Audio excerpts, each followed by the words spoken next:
pembelajaran pada pagi hari ini, marilah kita berdoa terlebih dahulu ya, agar nantinya dalam proses pembelajaran ini kita diberi manfaat dan kefahaman oleh Allah Subhanahu wa taala.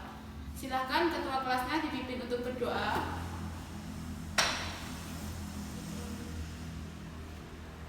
Baiklah, sebelumnya Ibu absen ya. Nanti kalau yang hadir angkat tangan dan bilang hadir. Rini, Dina, Siska, Dinda, ada yang belum Ibu panggil? Sudah semua ya? Alhamdulillah, berarti hari ini masuk semua ya. Baiklah, siapa yang ingat minggu lalu Ibu menjelaskan tentang apa? Siapa yang ingat? Itu yang di pojok. Iya. Baik, Ibu minggu lalu menjelaskan tentang tokoh-tokoh terdahulu. Berarti tidak lupa semuanya ya? Masih ingat ya? Alhamdulillah. Nah, sekarang kita sudah mudah untuk mencari ilmu, mengetahui ilmu, merasakan serta mengetahui karya-karya tokoh terdahulu. Nah, itu semua karena adanya tokoh-tokoh terdahulu seperti siapa kemarin? Ada yang ingat? Seperti siapa? Ya, seperti Khulafaur Rasyidin. Nah, seiring dengan berkembangnya zaman, maka muncullah tokoh-tokoh pembaruan Islam. Ada yang tahu siapa saja tokoh-tokoh pembaruan Islam? Belum tahu ya? Siapa itu? Ya, seperti karena dengan adanya tokoh-tokoh pembaruan Islam, kita dapat mengetahui, kita dapat merasakan dan menikmati jasa-jasa beliau terutama dalam bidang sejarah kebudayaan Islam. Nah, dalam pertemuan ini Ibu akan menjelaskan 3 tokoh saja ya. Tetapi dalam tokoh pembaruan Islam itu tidak hanya 3 banyak, 3 saja. Yang pertama itu ada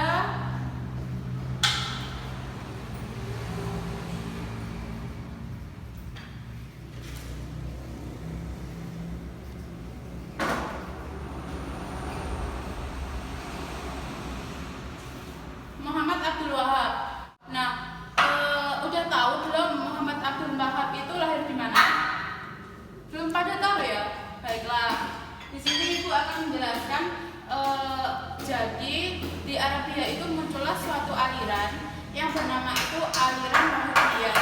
Nah, yang memiliki pengaruh besar terhadap pembaruan Islam pada saat itu abad ke-13.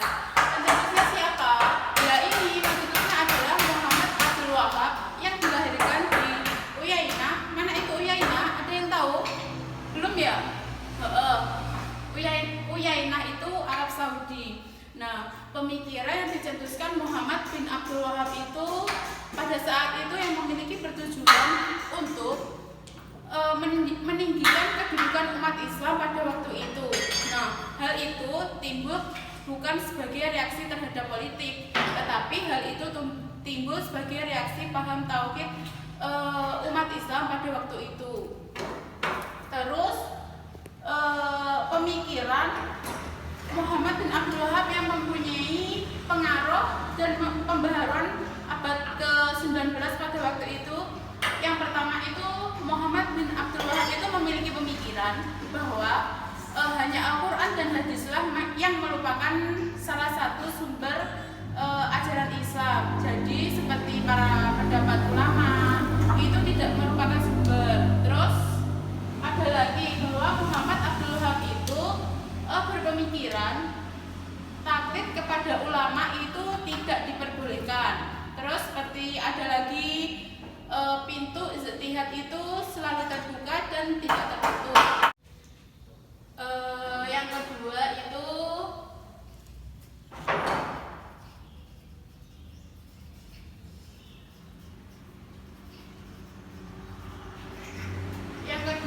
Syekh Waliullah. Ada yang tahu Syekh Waliullah? Masa belum pernah dengar? Udah ya, ada yang sudah ya? Dilahirkan di mana? Di mana? Ya, betul. Jadi Syekh Waliullah itu dilahirkan di Delhi pada tanggal berapa itu? Ada yang menyebutkan? Ya, betul. Pada tanggal 21 Februari 1703 Masehi. Nah, Syekh Waluyo itu mendapatkan pendidikan dari orang tuanya, yaitu salah satunya dari ayahnya, yaitu yang bernama Syekh Abdul Rohim. Nah, Syekh Abdul Rohim itu dulunya itu seorang sufi dan juga seorang ulama, dan beliau juga memiliki madrasah pada waktu itu, pada tanggal 21 Februari 1703 Masehi itu, pada saat Syekh Waliullah lahir itu beliau sudah memiliki madrasah. Nah, setelah Syekh Waliullah itu dewasa dan ia berhak mendapatkan pendidikan, ia sudah memiliki pengetahuan yang lebih, maka dari itu ia ikut bekerja dengan ayahnya atau ikut mengajar di madrasah ayahnya itu tersebut.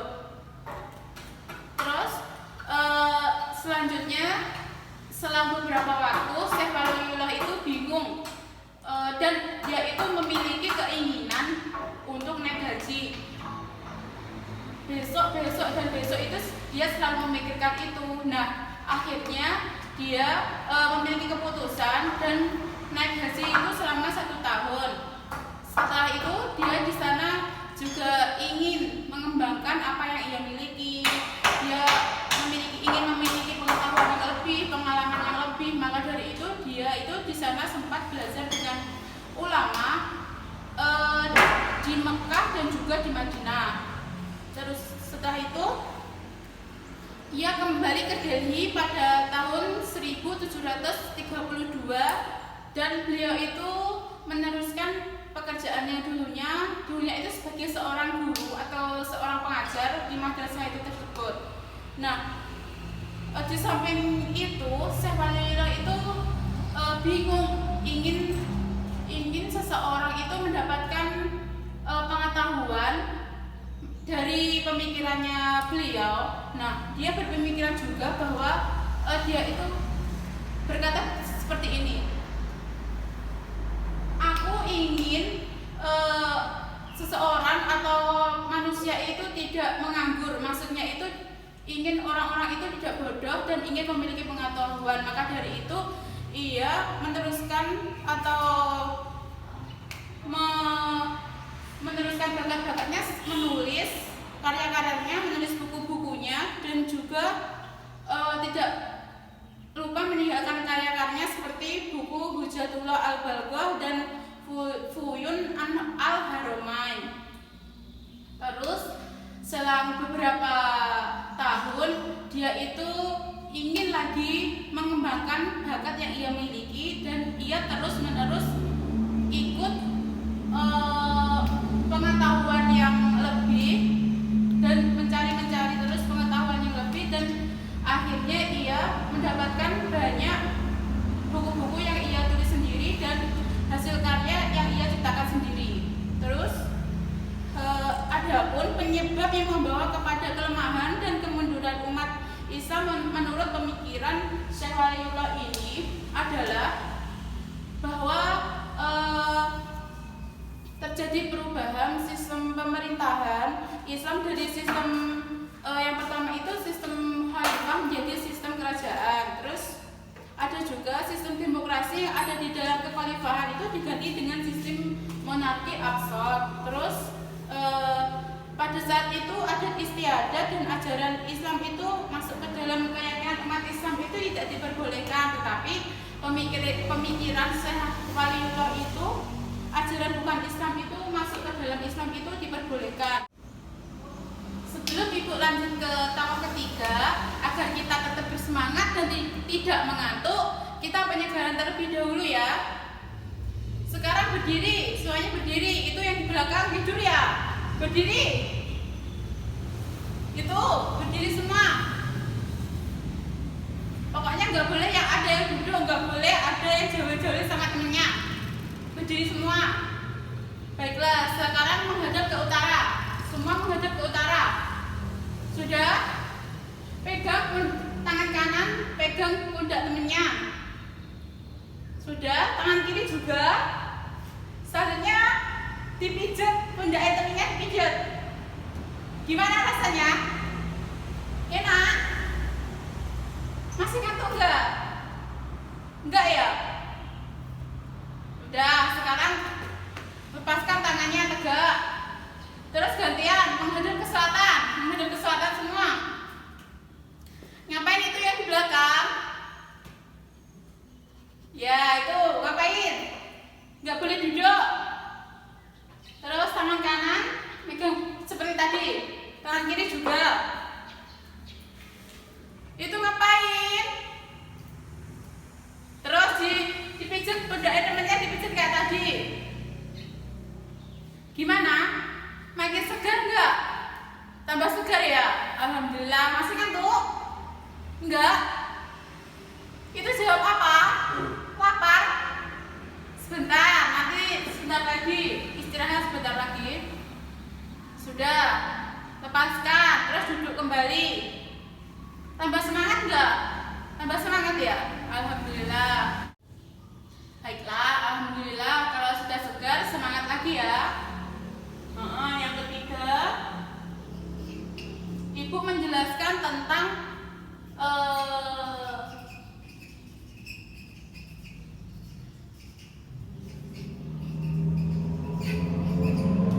Muhammad Ali Pasha. Udah dengar nama ini? Tokoh ini udah dengar? Ya, yang pasti udah dengar ya. Dilahirkan di mana? Ada yang tahu lagi? Oh, sebagian udah tahu ya. Baiklah, tapi sebagian belum ya. Ibu akan menjelaskan Muhammad Ali Pasha. Nah, Muhammad Ali Pasha itu lahir di Kawala. Mana Kawala? Yunani. Betul. Kawala itu Yunani pada tahun 1705 Masehi. Terus Muhammad Ali Pasha ini merupakan seseorang turunan Turki dan ia meninggal di Mesir pada tahun 1849 Masehi. Terus sebagaimana raja-rajanya pada waktu itu, Muhammad Ali Pasha itu mementingkan soal yang bersangkutan dengan militer. Juga ia yakin bahwa kekuasaannya itu hanya dapat dipertahankan dengan kekuasaan dan pembaharuan militer pada waktu itu ya. Terus selanjutnya selain dengan kekuatan militer itu, Muhammad Ali Pasha itu juga mengerti ada kekuatan lain selain kekuatan militer, yaitu kekuatan ekonomi. Nah, jadi menurut Ali Pasha ini ada dua hal yang paling penting di kehidupan beliau, yaitu kemajuan militer dan yang satunya lagi kemajuan ekonomi. Terus kedua hal tersebut yaitu militer dan ekonomi itu memiliki pembaharuan pada kemajuan pada tahun ke tahun. Setelah itu hal tersebut itu menghendaki ilmu modern yang dikenal pada saat itu di Eropa.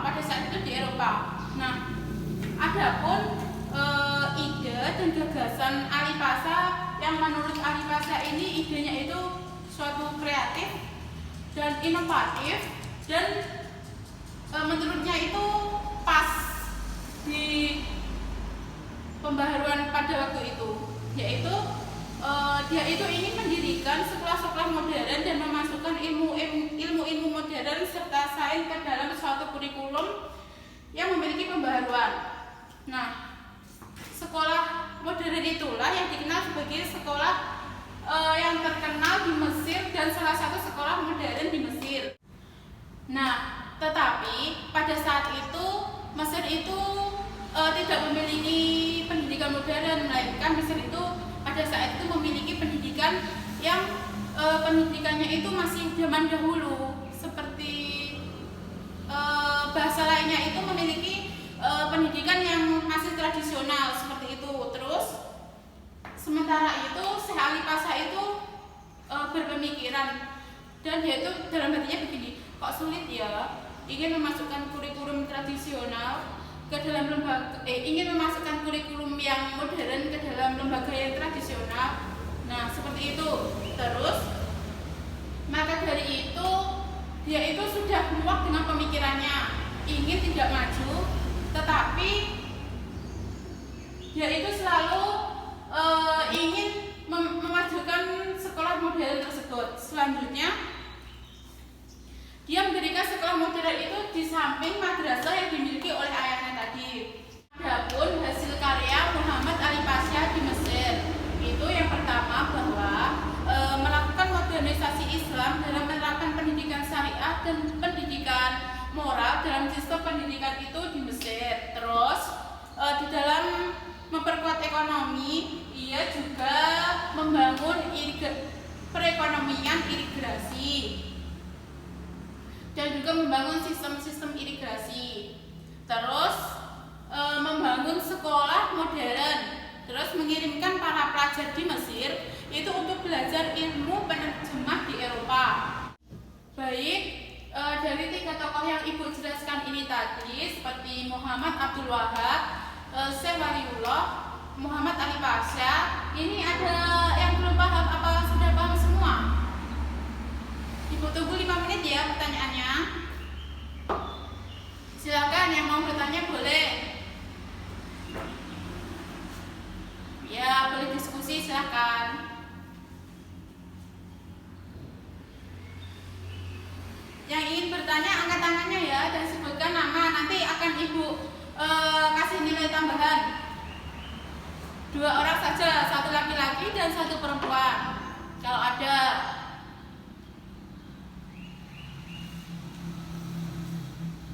Kelihatannya sudah paham semua ya. Oh, itu ada yang angkat tangan. Oh, itu ada yang angkat tangan ya. Silakan sebutkan nama dan nomor absennya ya.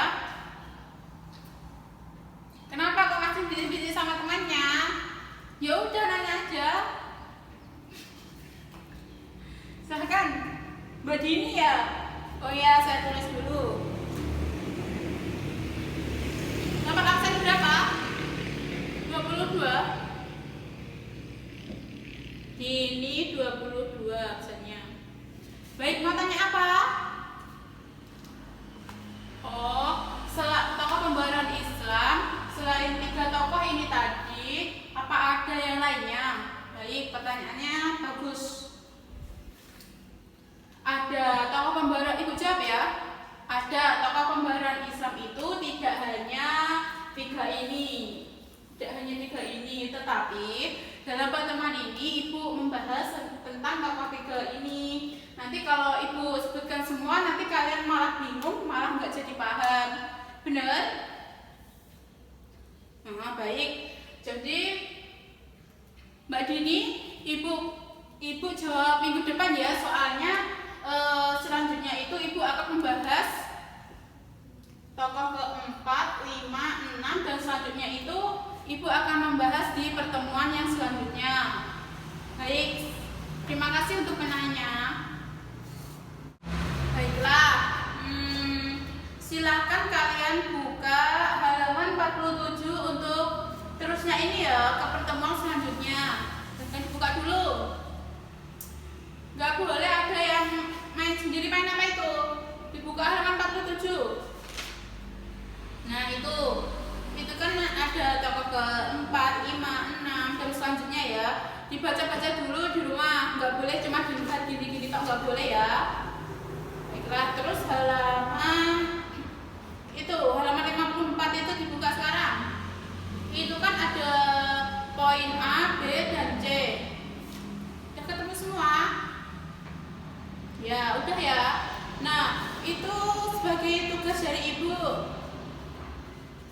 Ingat-ingat ya, itu tugas kita koreksi minggu depan secara bersama-sama. Nanti kalau ada yang dapat nilai 100, nilainya pasti bagus. Dan pasti di rapotnya itu tertulis 100 gitu atas nama kamu. Tetap semangat ya untuk mengerjakan tugasnya dan ikut materinya Ibu. Sebelum Ibu tutup pembelajaran pada pagi menjelang siang ini, marilah berdoa terlebih dahulu. Berdoa mulai. Baiklah, berdoa selesai. Alhamdulillah. Kita lanjut pertemuan selanjutnya ya. Sekian dari Ibu, ada kurang lebihnya mohon maaf. Wabillahi taufiq wal hidayah, wa ridho wa inayah. Wassalamualaikum warahmatullahi wabarakatuh.